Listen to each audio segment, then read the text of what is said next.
When you know within yourself that there's something you want to do, and I believe that all of us were born with a purpose, that all of us have something that we are supposed to do, that all of us have some goodness within us, and that goodness gives us a responsibility to manifest our greatness. And when you know that, you can feel it in your guts, and you know that you're deliberately operating below your potential, you've gotten comfortable, you stop expanding, you stop stretching, you stop challenging yourself. Let me share something else with you. Not only is it possible for you to have your dream, but it's necessary. It's necessary that you have it, that you work on it, that you develop yourself, that you go for what is yours in the universe. I was in my comfort zone. I was doing just enough to get by. I was working on a job. They paid me just enough to keep me from quitting, and I worked just hard enough to keep from getting fired. How many know people like that? Blink your eyes if you understand what I'm talking about. I was parked. I knew I could do more. But when my mama died, it took something out of me. When I went through a divorce, it took something out of me. When my best friend died, it took something out of me. I parked. And somebody said that life is like an onion. You have to peel it one layer at a time. And sometimes you cry. Life's going to happen to you when you have a dream. You're going to get slapped around. And don't take it personal. Don't ask, why did this have to happen to me? Why not you? Who would you suggest? You want to give us some names, some email addresses? And don't tell everybody. 80% don't care, and 20% glad it's you. It's called life.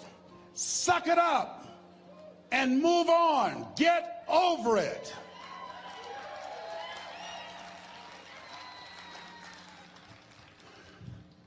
It happens to everybody. Here's the other thing: as you look at your goals and look at your dreams, when you're going through some stuff, repeat out to me, please. When things go wrong, don't go with them. Yes, write that down. When things go wrong, don't go with them. When you're working on a business deal, you're counting on some money. Someone said you will get the loan, and it falls through. You have an event, and the people that you thought would be there and support you, they don't come through. Or someone turns against you, or you get ripped off. It's going to happen to you. Happened to me. Someone stole all my products, my database, over 180,000 names and addresses. It's not personal. It's going to happen to everybody. It does. 8 out of 10 millionaires have been financially bankrupt. Walt Disney had 7. He filed bankruptcy 7 times and had 2 nervous breakdowns. It's called life. But I got a saying: when life knocks you down, try and land on your back, because if you can look up, you can get up. You've got the power in you to do that. You've got something special. You've got comeback power. Here's the other thing. Let us say together, it's possible. It's necessary. It's me. Yes, write that down. It's me. Take ownership for your life. Nobody can live your dream for you but you. Nobody's going to take care of your business like you. Stop coming up with excuses. Don't give yourself permission to continue to live a small life. You can't fit a big dream into a small life. Give yourself permission to go for it, to test yourself, to challenge yourself, to live full. I like the saying, always strive to get on top in life, because it's the bottom that's overcrowded. The reason you're here is because there's something in you that says, I can do more. This just can't be it. There's something in you. There's a calling on your life. There's something in your heart that caused you to get dressed and spend the money to go to seminar after seminar and listen to message after message and speaker after speaker. Because there's something in you that tells you this is not it for you. You have not peaked here. There's more in you that you are expressing. Eye has not seen, ear has not heard, nor has entered the heart of mankind what's in store for you if you challenge yourself, if you persist and persevere, if you take ownership for your life. George Bernard Shaw said the people that make it in this life, they look around for the circumstances that they want, and if they can't find them, they create them. Create what you want. You have the power in you to do more than you can ever begin to imagine, to control your destiny, to make a difference in our children, to make a difference on the planet, to make an impact. Let us say together, it's me. And let us say together, it's hard. Say it like you know it. Say, it's hard. Ladies and gentlemen, it's hard. There are people who have seen their retirements taken away from them by the corporations that they work for. They were within 2 or 3 years of retiring, and they had it taken from them.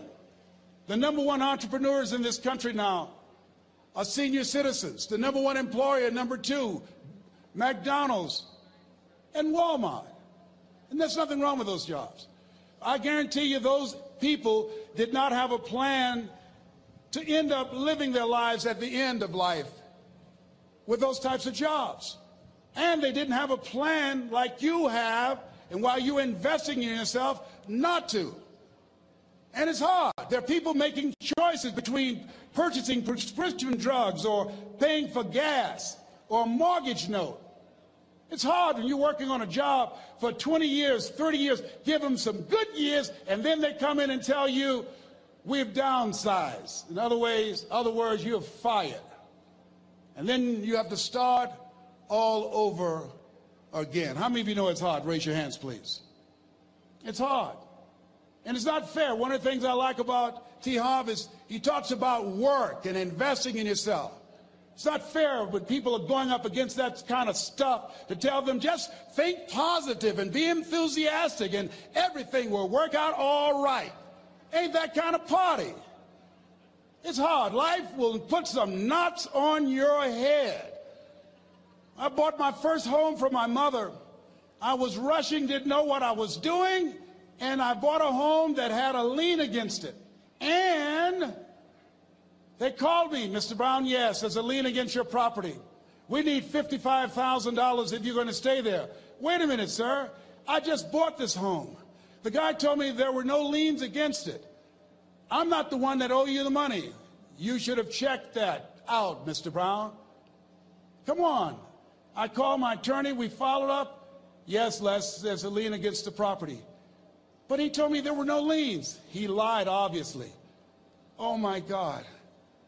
He told me he wanted to help me because he admired the fact that I was buying this home for my mother and that he was adopted, and he identified with me. Les, he suckered you. He played you, man. So what? Well, would they take payment arrangements? What about $5,000 a month? They want all the money, Les. They want all the money, or you're going to have to get out. The house is going up for sheriff's sale. Do you have it? No, I don't have them. Can they give me some time? Tell them to give me 3 months, please. Give me 3 months. My mother's in her 70s, man. She has a bad heart. Don't do this to me. This is my dream. Don't do this, man. Please, let me talk to them. Les, I'm talking to their attorney. They don't want to talk to you. I've got to talk to their attorneys. Do you have the money? No. Will they give me 3 months? No. What about 2 months? No, Les. They want the money in 7 days. Oh, my God. Let me call you back. I'm not sure. And I walked the floors thinking, God, how could this happen to me? I got to figure this out. I got to figure this out. And it seemed like the days were just ticking off, ticking off. Thursday, I had to call them and let them know. They called me, Les, do you have the money? No, I don't. Friday, you have to leave. The sheriff will be there. You're going to have to leave, Les. They're going to take my house. What about my down payment? You lost it, Les. You lost it. Okay. I got to go. Yes.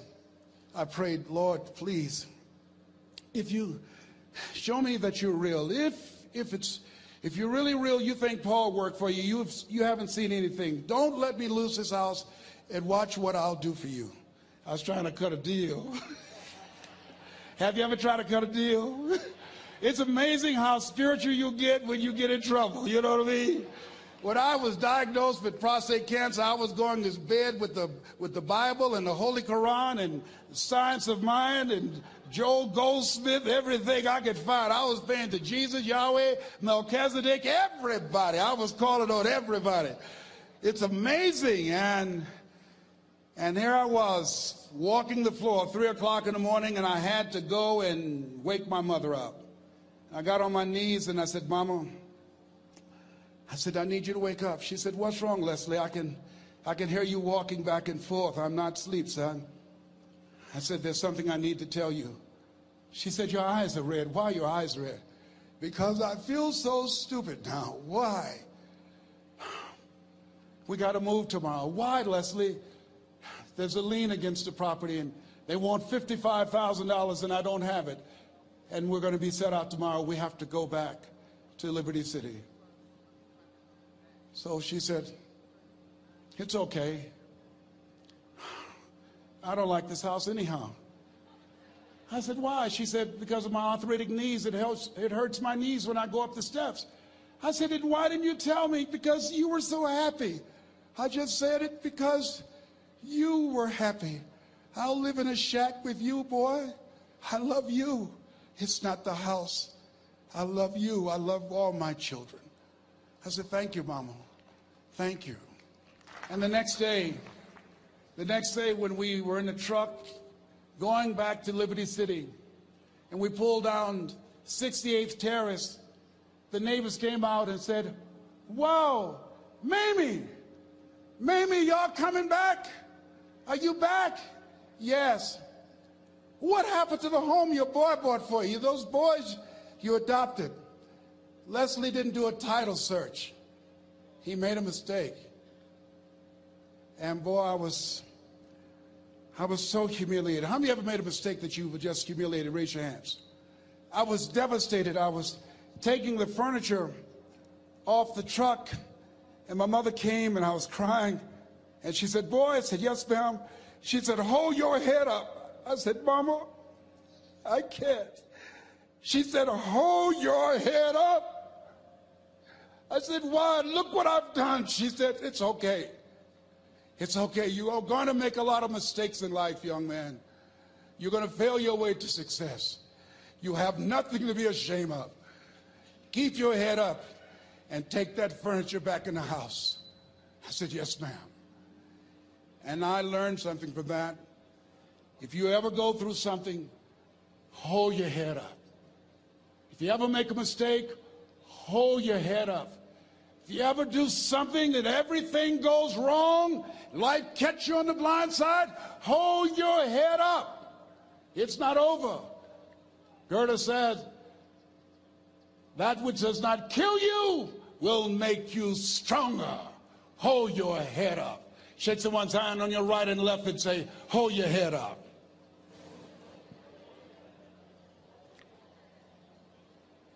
Here's something else, ladies and gentlemen. Repeat after me, please. You got to be hungry. Everybody together, you got to be hungry. I'll never forget Mr. Washington said, Mr. Brown, yes, sir. What do you want to do with your life, young man? I said, sir, I want to be a disc jockey. He said, Mr. Brown? I said, yes, sir. He said, you got to be hungry. I said, what do you mean by that? He said, people that are hungry are willing to do the things today others won't do in order to have the things tomorrow others won't have. People that are hungry are willing to invest in themselves. People that are hungry will go to seminars and workshops. People that are hungry are always searching, always seeking higher ground. So how do you want to make it? I said, I want to be a disc jockey. He says, good. Here's what to do. He said, I want you to read 10 to 15 pages of something positive every day. He said, you don't get in life what you want, you get in life what you are. You must program yourself to success. He said, I want you to listen to Earl Nightingale and Zig Ziglar. Listen, faith comes by hearing and hearing and hearing. He said, I want you to change your relationships. And I don't want you to ever lose your hunger. I said, what do you mean by that? He said, people that are hungry are unstoppable. People that are hungry are no matter what people. They make it happen no matter what. He said, I want you to listen to Paul Harvey. Who is he? He's the world's greatest communicator. Success leaves clues, young man. Always listen and follow people who are doing what it is you want to do at the level you want to do it, and learn from them. I told T. Hobb when we were standing by the stage, I said, hey man, I want to work more with you. I want you to coach me. I want to learn from you. See, I found you're never too old to learn, and you're never too young to teach. Always have a thirst for learning. So I listened to Paul Harvey every day on the radio. While in school, I would go out and listen in his car. He gave me his keys. I was working to develop myself. And I continued to listen to motivational messages, and he would take me to see the late Dr. Norman Vincent Peale, who wrote the book, The Power of Positive Thinking. I toured with him before he passed. You have something special. You have greatness within you. Don't allow your circumstances to determine who you are. Don't allow your negative thoughts to hold you back. You have something special. You can do more than you can ever begin to imagine. Dr. Peale was an incredible man. I admired him. When he spoke, he gave me goosebumps. I can feel him in my heart. And I never forget, we were coming back to the school, and Mr. Washington said, Mr. Brown, yes, sir. When Dr. Peale spoke, you didn't move. When he spoke, you were hanging on every word. When he spoke, we didn't have to tell you to sit down and be quiet. Why? I said, sir, I could feel him when he talked. I felt like he was talking to me, sir. He said, he was. I said, but he doesn't know me, but he was speaking to you. Did you feel him in your heart? I said, yes, sir. He said, most people feel him in their head. If you felt him in your heart, he said, listen to him, son. Follow him, learn from him. And I would go to seminars and workshops. Anywhere I would find where Dr. Peale was, I would be in the audience. I would drive 200 and 300 miles just to hear him speak. And my dream and vision was to share the stage with him. I thought about it. What is your goal? What is your vision? I want you to hold it in mind. There's some power in that. Because when I became involved in speaking, I never forget, I got a call from Og Mandino, who wrote the book, The Greatest Salesman in the World. He said, Les, I'm stuck in Philadelphia. I need to be in Kankakee. Dr. Norman Vincent Peale is appearing. I can't make it. I heard you're in Chicago. I said, yes, I am. Can you go and open for me? I said, yes, man. Oh, my God. Dr. Peale, I said, yes, I'd love to do it. And I went there, and I came. I said, hi, I'm Les Brown. He said, you're not the band of renown? I said, no, I'm Mrs. Mamie Brown's baby boy. I'm here to speak. He said, come backstage. And his wife, Martha, was there. And she said, Papa, Les Brown is here, the speaker. And he said, Les Brown shoot for the moon? Because even if you miss your land among the stars? I said, sir, that's my quote. I wrote you when I was in the 11th grade. I was a part of a special education class project. That's my quote. He said, I know. I end all my speeches with that quote. And Dr. Peale had a great sense of humor. A young man was backstage, and I had so many questions to ask him, and my mind froze up, and the young guy said, Dr. Peale, how old are you? And he was up in age. He said, Sonny, I'm 92. The young man looked at him and said, I don't know if I want to live to get 92. He said, that's because you've never been 91.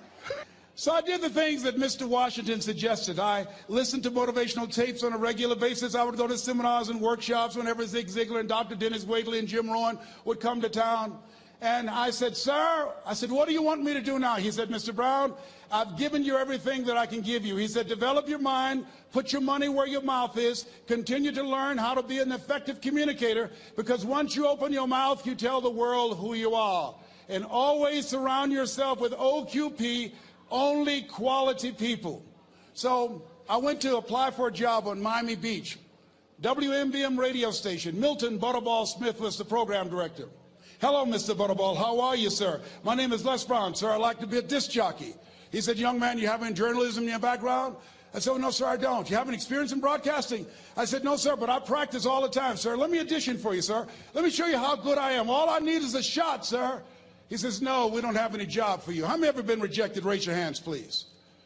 I was devastated. I went back and I told Mr. Washington, I said, Mr. Washington, they said no. He said, don't take it personally. Most people are so negative, they have to say no 7 times before they say yes. He said, you got to be hungry. Know your vitamin. Go back again. I said, yes, sir. Hello, Mr. Butterball. How are you, sir? My name is Les Brown, sir. I like to be a disc jockey. Young man, weren't you here yesterday? Yes, sir, I was. Didn't I tell you no yesterday? Yes, sir, you did. Then why are you back today? Well, sir, I didn't know whether or not somebody was laid off or somebody was fired, sir. Nobody was laid off or fired. Now, get on out of here. I came back the next day. Hello, Mr. Butterball. How are you, sir? My name is Les Brown, sir. I like to be a disc jockey. I know what your name is. Weren't you here the last 2 days? Yes, sir, I was. Didn't I tell you no the last 2 days? Yes, sir, you did. Why are you back? Oh, sir, I didn't know whether or not someone got sick or someone died, sir. No one got sick or died. No one was laid off or fired. Now, don't you come back here again. I came back the next day talking loud, looking happy like I was seeing him for the first time. I said, hello, Mr. Butterball, how are you? He looked at me with rage. He says, go get me some coffee. I said, yes, sir. My favorite book says the greatest among you will be your servant. How many of you are serious about your goals and dreams? Raise your hands. Very good. Write this down. Provide more service than you get paid for. Provide more service than you get paid for. I go to a lot of seminars and workshops. And one of the things I know about T. Harv Eckert, when I was sitting in the class with Robert Ruppel and all of the other presenters, they hold themselves to high standards and they provide more information than anybody else in the industry, bar none. They hold nothing back because their commitment is for your success. And when you hold yourself to high standards, write this down, impact drives income. That's why you're here. Because the training, the seminars, been making a difference in your life. If there did not have impact, 200 or 300 people would be here, if that amount. Impact drives income. So I became the errand boy for the disc jockeys. I would go get their lunch and their dinner, and I would bring it to them in the control room, and I'd watch them working the control boards, knowing my time will come. Write this down. I expect to reach my goal. Yes, you want to operate with a spirit of expectation. I expect to reach my goal. So I started preparing for the next position. Never forget one quote that I heard. As you look at your life, you look at your goals and dreams. It's better to be prepared for an opportunity and not have one than to have an opportunity and not be prepared. If you expect to reach your goal, prepare yourself now. And so then pretty soon, the guys at the station, they begin to take a liking to me. Write this down. Build relationships. As you're aware, people deal with people that they know, like, and trust. And so they would say, Leslie, yes, sir. Come here, yes. Come outside. Who did this? Oh, your car? Yes. Who cleaned my car? I did, sir. I would wax their cars on the weekend, inside and out. How much do you charge? Oh, nothing, sir. I just wanted to help out. I was providing more service than I got paid for. I was building relationships. They said, whoa, look here. Donna Ross and the Supremes are coming to town. The Four Tops and the Temptations. Here are my car keys. Pick them up for me. Take them to the Fontainebleau Hotel on Miami Beach. I said, yes, sir. I would drive them all over Miami Beach in their big, long Cadillacs. I didn't have any driver's license, but I was driving like I had some. Then one day, it was a Saturday afternoon, a disc jockey by the name of Rockin' Roger was drinking while he was on the air. It was a Saturday afternoon, and I was the only one there. Rockin' Roger got so drunk, he could not complete the show. He started slurring his words. He's about to fall off the chair. And there I was, looking at him through the control room window, walking back and forth, young, ready, and hungry. I was saying, drink, Rock, drink. Drink, Rock. I'd have gone and get him some more if he'd asked me to. Then pretty soon the phone rang. It was the general manager, and I answered the phone. I said, hello? He said, young boy, this is Mr. Klein. I said, I know. He said, Rock can't finish his program. I said, I know. He said, would you call one of the other DJs in? I said, yes, sir. I said to myself, he must think I'm crazy. I called my mom and my girlfriend, Cassandra. I said, y'all come out on the front porch and turn up the radio. I'm about to come on the air.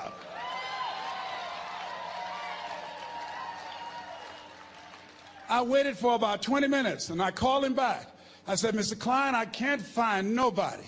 He said, young boy, you know how to work the controls? I said, yes, sir. He said, go in there and segue the record, but don't say nothing here. I said, yes, sir. I couldn't wait to get old Rock out of the way. I put on a fast record. I said, look out, this is me, LB Triple P. Les Brown, your platter playing papa. There were none before me, and there will be none after me. Therefore, that makes me the one and only. Young and single and love to mingle, certified, bona fide, indubitably qualified to bring you satisfaction and a whole lot of action. Look out, baby, I'm your love man. I was hungry. I was hungry. Get old man a round of applause. I was hungry. I was hungry. You got to be hungry. Shake someone's hand on your right and left all around you and say, you got to be hungry. You got to be hungry. To get those dreams out of your head and step into your greatness, you got to be hungry. To get those ideas, that talent, that gift out of your system, you got to be hungry. To get up off the canvas of life and understand what Willie Jolly meant, that a setback is a setup for a comeback.